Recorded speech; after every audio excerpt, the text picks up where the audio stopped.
Hello friends, आज की इस वीडियो में हम बात करने वाले हैं पटेल इंजीनियरिंग पे। फ्रेंड्स, इस वीडियो में हम देखेंगे कि अब इसमें कैसा माहौल आपको देखने को मिलेगा। साथ ही में थोड़े से इसके फंडामेंटल पे भी डिस्कस करने वाले हैं। जो लोग इस स्टॉक को पसंद करते हैं, क्या उन्होंने फंडामेंटल चेक किए हैं कि इसके फंडामेंटल कैसे हैं, तो ये जानना भी बहुत ही ज़रूरी है। अगर आप किसी भी स्टॉक में लॉन्ग टर्म के लिए इन्वेस्टमेंट करते हो तो भाई वो स्टॉक के जो फंडामेंटल है वो कैसे हैं, क्या ये एक अच्छा RO जनरेट करके देगा या नहीं देगा, और भी काफ़ी ऐसे इम्पोर्टेंट पॉइंट रहते हैं जो हम में जानना बहुत ही ज़रूरी रहता है। तो एक बार पहले इसके फंडामेंटल समझते हैं, फिर हम चार्ट पे बात करेंगे।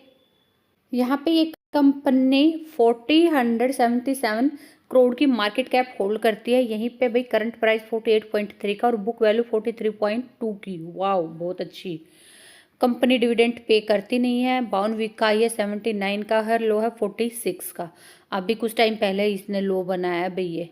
तो यहीं पे अगर हम बात करें ROCE 13.9 की है और ROE 7.5 की है।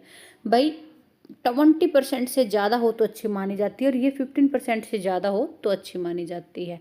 बाकी आगे भी देख लेते हैं इसके फंडामेंटल। यहीं पे अगर हम बात करें, इंडस्ट्री पी है 22 की और स्टॉक पी है 15 की। भाई फिलहाल स्टॉक काफ़ी सही लेवल पे है, ये हम कह सकते हैं। बिकॉज फंडामेंटल मुझे इसके पर्सनली बता रही हूँ कि ठीक लग रहे हैं। यहाँ पे 36 प्रमोटर की होल्डिंग, वैसे तो 45% से ज़्यादा हो तो अच्छी मानी जाती है। जो कमियां हैं मैं वो भी आपको साथ के साथ बता रही हूँ और साथ के साथ अच्छाई भी इसकी मैं आपको बता रही हूँ।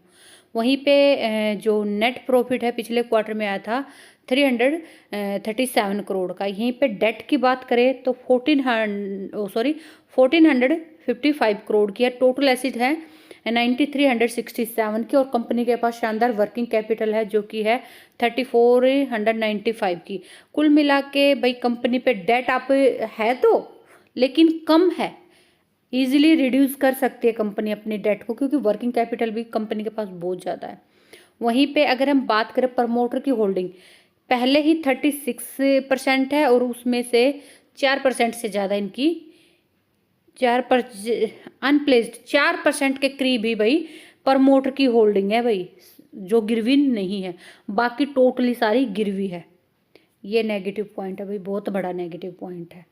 यहीं पे अगर हम बात करें सेल्स ग्रोथ की, तो वो है 1174 करोड़ की। क्वार्टर ऑन क्वार्टर बेस पे 15% की ग्रोथ देखने को मिली थी। प्रॉफिट में 111% की ग्रोथ देखने को मिली थी। PEG रेशो 1 की है, 1 ही होनी चाहिए। और डेट टू इक्विटी रेशो 0.40 की है, ये भी सही है। 1 से कम होनी चाहिए, 1 से ऊपर नहीं होनी चाहिए। ठीक है। EPS अर्निंग पर शेयर वो भी ठीक है, 4.01। यहाँ पे अगर हम ओवरऑल की बात करें ना तो ठीक ही है, लेकिन फिलहाल स्टॉक 50 डेज और 200 डेज मूविंग एवरेज से नीचे ही ट्रेड कर रहा है, वो नेगेटिव है। यहाँ पे पॉजिटिव और नेगेटिव साइन बहुत सारे हैं। यहीं पे अगर क्वार्टरली नंबर की बात करें तो यहाँ पे अगर आप देखोगे क्वार्टर ऑन क्वार्टर बेस पे ठीक ठाक रिजल्ट आ रहा है। ठीक है ना, ठीक ठाक आ रहा है, कुछ खराबी इतनी नहीं नज़र आ रही। और कंपाउंडिंग ग्रोथ पे बात करते हैं तो भाई कंपाउंडिंग ग्रोथ थोड़ी सी अच्छी नहीं है। फिलहाल 9% की सेल्स ग्रोथ है। प्रॉफिट ग्रोथ 49% की है। CAGR माइनस में है। रिटर्न ऑन इक्विटी 8% की। देखो ओवरऑल हम बात करें ना कि भाई फंडामेंटल कैसे हैं कंपनी के, ओवरऑल ठीक ठाक ही हैं, ज़्यादा अच्छे भी नहीं हैं। यहाँ पे सबसे बड़ी कमी मुझे नज़र आई प्रमोटर की होल्डिंग। यहाँ पे प्रमोटर की होल्डिंग कंटिन्यू डिक्रीज हो रही है, इंक्रीज होने की बजाय। वहीं पे FIs की होल्डिंग पिछले क्वार्टर से और अब तक डिक्रीज हुई है। वहीं पे DIs की होल्डिंग भी डिक्रीज हुई है। ओनली पब्लिक अपनी होल्डिंग बढ़ा रही है। अब ओवरऑल बात करते हैं कि फंडामेंटल कैसे हैं। कुछ फैक्टर हैं जो सही हैं, कुछ फैक्टर हैं वो ख़राब हैं। तो ओवरऑल अगर किसी ने इन्वेस्टमेंट कर दिया है तो ठीक है, लेके चलिए, अदरवाइज कर भी सकते हो। ठीक ठीक है। तो अब हम फिर से चार्ट पे आ गए हैं। फिलहाल जो ये स्टॉक ट्रेड कर रहा है ना, ये अपनी बुक वैल्यू के आसपास कर रहा है, मतलब ओवरऑल वैल्यू के पास में ही है। आपको महंगा नहीं मिल रहा है फिलहाल के लेवल पे स्टॉक। बट एक चीज़ मैं आपको बता दूं, फिलहाल 2-3 फैक्टर हैं जो इफ़ेक्ट कर सकते हैं स्टॉक को। पहला तो है भाई, जो मार्केट का सेंटीमेंट बिगड़ा हुआ है वो काफ़ी ज़्यादा परेशान करने वाला है, क्योंकि जो मार्केट का सेंटीमेंट बिगड़ा हुआ है, पहला तो जैसे भाई वायरस के बारे में कह रहे हैं, 1-2 फैक्टर और बता रहे हैं कि भाई एफआई कंटिन्यू सेलिंग कर रहे हैं, तो वो जो चीज़ें हैं वो स्मॉल कैप और मिड कैप को ज़्यादा इफेक्ट कर रही हैं। तो ये एक भाई स्मॉल कैप में ही आता है, जिसकी वजह से भाई इफ़ेक्टिव हो सकता है। इस चीज़ का आपको ध्यान में रखना है। और कभी भी कोई भी कैपिटल लगाते हो आप, तो उसका एक साथ ही, मान लो आपको 50K लगाना है तो एक साथ पूरा 50K मत लगाइए, आप 20K लगा दीजिए, आप 15K लगा दीजिए, ठीक है, इस तरीके से लगाइए। मान लो आप इस लेवल पे 15K लगा रहे हो, ठीक है, अप साइड गया तो आप कहोगे अरे यहाँ तो हमें ज़्यादा खरीदना था।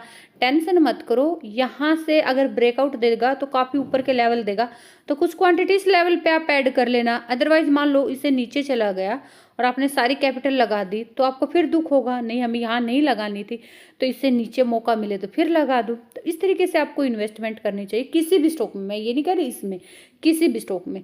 तो फिलहाल जो स्पॉट स्टॉक का रहने वाला वो 46.40 का है।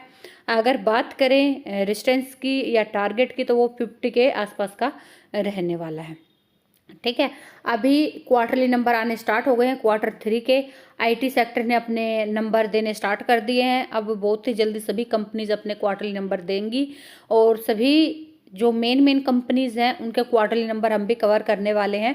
तो आप हमारे चैनल को सब्सक्राइब करके रख लेना, ताकि आपने जिस भी कंपनी में इन्वेस्टमेंट कर रखा है उसके क्वार्टरली नंबर आपको पता चल जाए कि भाई ईयर ऑन ईयर बेस पर, क्वार्टर ऑन क्वार्टर बेस पे रिजल्ट कैसे आए हैं।